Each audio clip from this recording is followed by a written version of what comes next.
אתה ניגש לטקס הענקת תוארי דוקטור לפילוסופיה לשם כבוד של האוניברסיטה העברית בירושלים, לשנת תשע"ה 2015. We now commence the conferment of the degrees of Doctor Philosophiae Honoris Causa of the Hebrew University of Jerusalem for 2015. I'm honored to invite the German Federal Minister for Foreign Affairs, Dr. Frank-Walter Steinmeier, to come forward to receive his degree.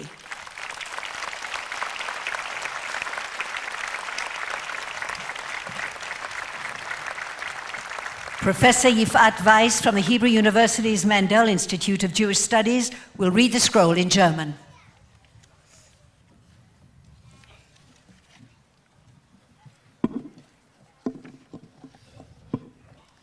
Der Senat der Hebräischen Universität Jerusalem hat beschlossen, Dr. Frank-Walter Steinmeier, Bundesminister des Auswärtigen Bundesrepublik Deutschland, zu ehren in Anerkennung seines unermüdlichen Einsatzes für sein Land und seines Eintretens für Prinzipien ethischen Handelns während seiner langjährigen Dienstzeit in Regierungsverantwortung.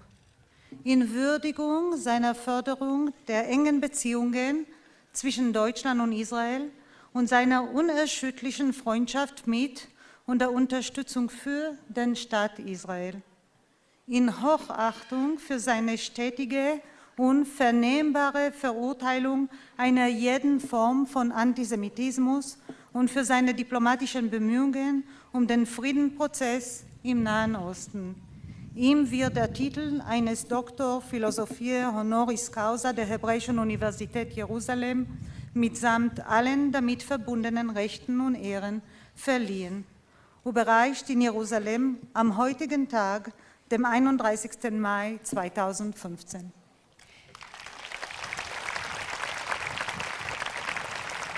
The President will now present the medallion and scroll to Dr. Steinmeier.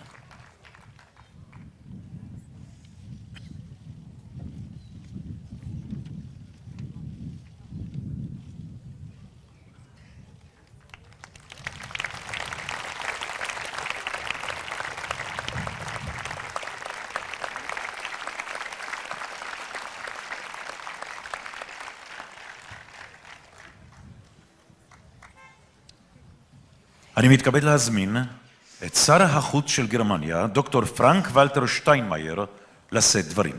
It's my honor now to invite the German Federal Minister for Foreign Affairs, Dr. Frank-Walter Steinmeier, to address you.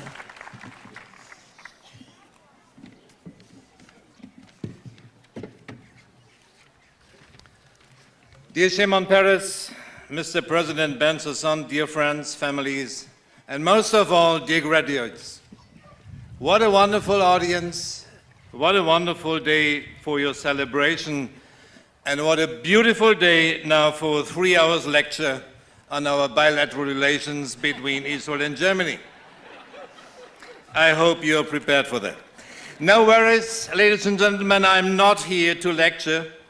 I'm here to congratulate you all. Today, you are harvesting the fruits of your hard work. Today, you're receiving your doctorates.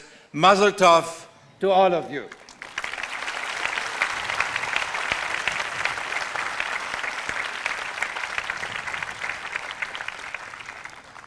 If I may ask you, which of you are receiving doctorates in law?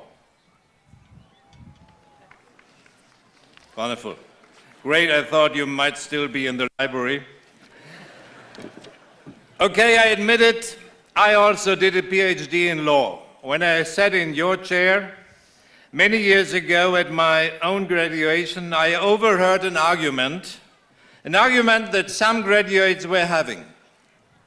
Which of their academic disciplines had the longest and proudest tradition? A medical student got up and said, "Remember when God created Eve, he cut her from Adam's rib. So he performed the first ever surgery. So medicine is the oldest subject." But then a student of architecture came up and said, "No. Before that, God created the earth out of chaos. So architecture was the first. But then the law student said, and where do you think the chaos came from?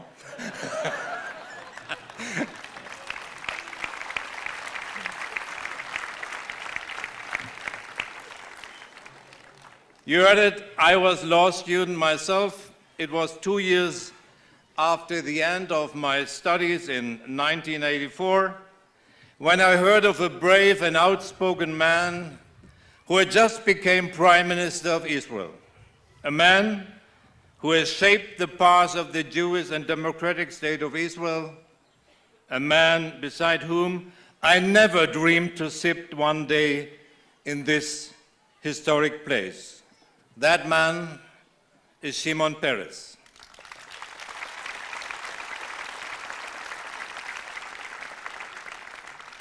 Kvod Hanasi, Kavod Gadol Huli, La Amot Imcha, Veim Tishat, Ha-Ishim Ele, Hayom Al-Bima Achat.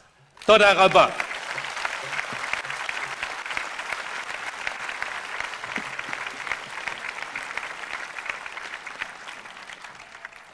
Ladies and gentlemen, dear friends, 5 years ago, President Peres came to my country, right in the heart of our democracy in the German Bundestag. He told us about his grandfather, Rabbi Meltzer. The little boy Shimon loved his grandfather, and on many cold winter nights, he warmed himself under his talit. Until the day the Nazis came. They forced all the town's Jews into a synagogue. Rabbi Meltzer went ahead of his congregation wearing that same talit. The Nazis locked the doors behind them and set fire to the synagogue, leaving nothing of the congregation but scorching ashes. That's the story Shimon Peres told us. Ladies and gentlemen, yet in that same speech, President Peres spoke of, I quote, the unique friendship between Germany and Israel today. President Peres, as so many other Israelis, had reached out his hand to Germany, to the land of the perpetrators, and together we held hands across the abyss of the past and built the bridge of friendship. This friendship, my friends, is nothing less than a miracle.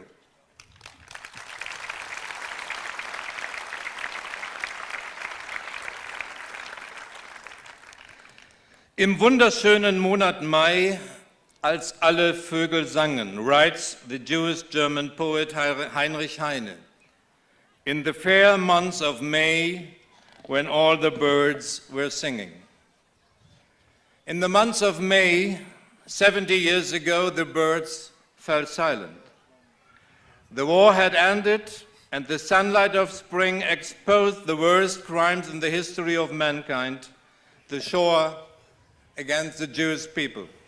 And yet, in the same months of May, only 20 years later, half a century ago, the State of Israel took up diplomatic relations with the Federal Republic of Germany.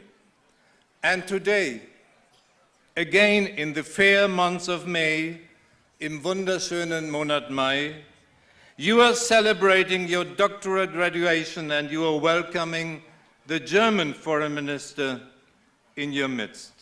Dear friends, that is only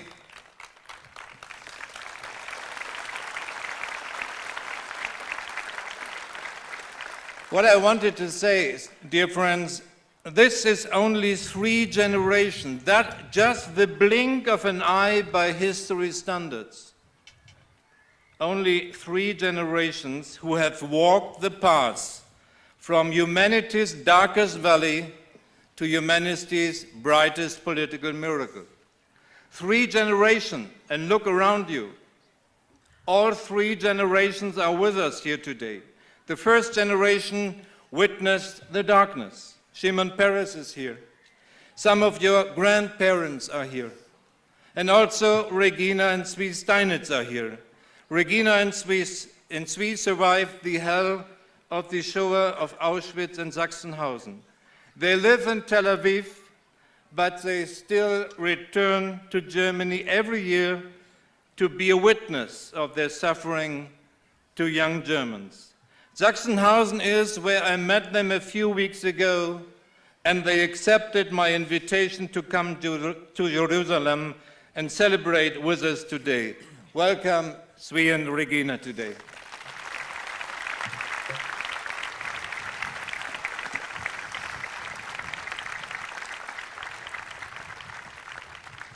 Dear Swie, in your same generation, not so far away from your hometown, my mother was born in Wrocław, which is now Wrocław in Poland. Back then, Wrocław was a thriving center of Jewish life, the city of Ferdinand Lassalle, Paul Ehrlich, Edith Stein, and Fritz Stern. A few years after my mother was born, Jewish families started to flee from Nazi hatred and violence. Among them, the great historian Richard Koepner. He came right here to the newly founded Hebrew University. 10 years after that, my own mother had to flee Wrocław, now from the war that the Nazis has brought upon Europe and that had turned against its source. And today, Richard Koepner's name is enshrined in this university's Koepner Center, dedicated to exploring German Jewish history. And in Breslau, Koepner's hometown and my mother's hometown, the old synagogue was renovated, the White Stork Synagogue. There I sat just a few months ago and witnessed the first ordination of rabbis since the war. These 4 young rabbis were trained in Berlin and Potsdam, living proof of the Jewish life, which is blossoming again in Europe and in Germany. And this blossoming is our blossoming. In it, it enriches us all, and we must protect it against all forms of anti-Semitism, racism, and hatred, dear friends.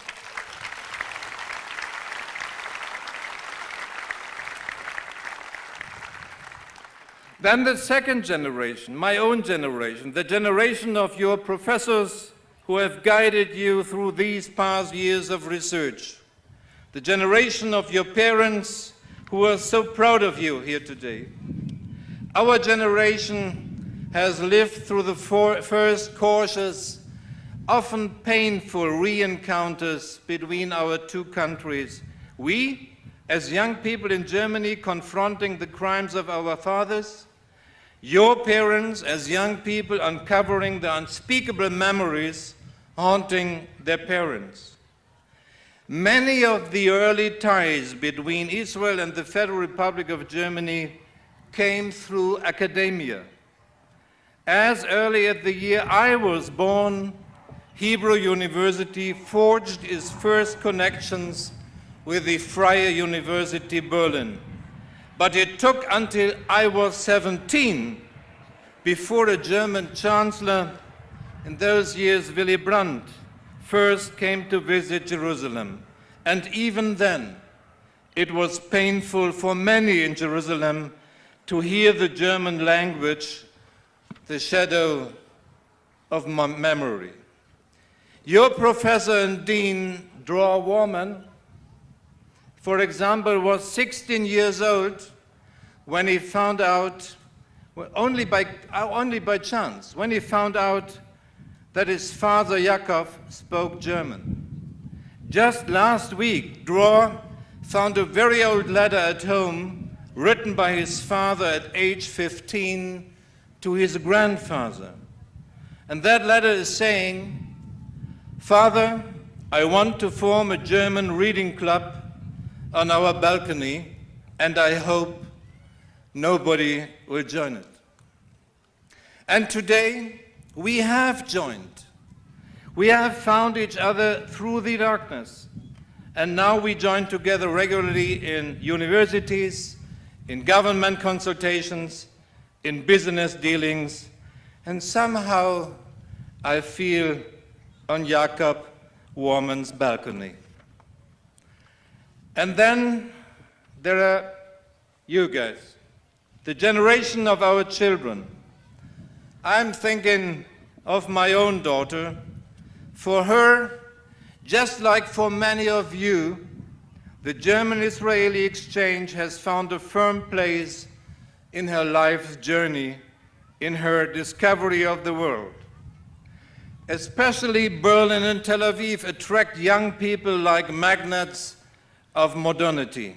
Thousands of young Germans come to Israel, and thousands of young Israelis come to Germany and contribute to Jewish life. In Frankfurt, Cologne, Berlin, and many other German cities today, you find Jewish festivals, Jewish theaters, Jewish startups. You can even get a decent bagel in Berlin. To be honest, that is what I have heard from a Jewish friend. How would I know what a good bagel is? I'm just a guy from Westphalia, and I can tell you what a good pumpernickel is, you know. In these stories from 3 generations, dear friends, we feel that this miracle is really about. It is not limited to political elites. This friendship is alive in all of society, alive in thousands of stories, alive every day. There is a German expression that comes to my mind. Deutsche und Israelis sind einander ans Herz gewachsen. In translation, Germans and Israelis have grown together at their hearts. To the medical doctors here, this is not a surgical procedure. But what it means to me personally, what this miracle comes down to when I look around this theater, is a deep affection which is all the more humbling for where we came from and unshakable for wherever we will go.